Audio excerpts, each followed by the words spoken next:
নমস্কার সবাইকে জানাচ্ছি আমার আরও একটা নতুন মিনি ব্লগে স্বাগতম। আর আমার ভিডিওটা ভালো লাগলে অবশ্যই লাইক কমেন্ট করতে ভুলবেন না। শাশুড়ি আর বৌমা মিলে লেগে গেছি শ্রীকৃষ্ণের জন্মাষ্টমী তিথি উপলক্ষে ঘরের ছোট্ট গোপাল সোনার সব কিছু তৈরি করতে। আর আমার শাশুড়ি মা আমাকে তাল গোলায় দিচ্ছিল, কারণ আমি তাল গোলাতে একদমই পারি না তেমন একটা ভালো, আর খুব বিরক্তও লাগে। আমার মতন কার তালগোলা করতে বিরক্ত লাগে অবশ্যই কমেন্টে বলে যাবেন। আর মা তালগোলা করে দিয়ে চলে গেছিলো, তারপরে আমি সমস্ত কিছু একাই কিন্তু তৈরি করছি। আর এই দেখুন, এদিকে আমার গোপাল সোনার এবছরের জন্মদিনের কিছু উপহার আপনাদেরকে শেয়ার করতেছি। সমস্ত কিছু কিন্তু আমাদের দোকানেই তৈরি করা হয়েছে। একটা মুকুট দেওয়া হলো, বাঁশি আর একটা মালা। দেখতেই তো পেলেন, সব কিন্তু রূপোর জিনিস দিলাম।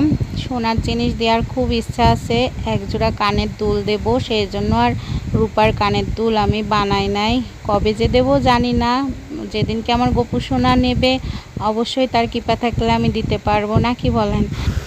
আর আমি যে কত ভোরে উঠছিলাম তার কি বলবো, অনেক ভোরে উঠে ঠাকুরের সমস্ত কিছু আমার করতে হয়েছিল, কারণ এই যে আমার দেবর পূজাটা করে দিয়ে তারপরে ও চলে যাবে, সেই জন্য ও অনেক ব্যস্ত থাকে। আর ভগবানের কাছে প্রার্থনা করি সবাই যেন ভালো থাকে, সুস্থ থাকে, আমাদের দেশের সব কিছু যেন আবার আগে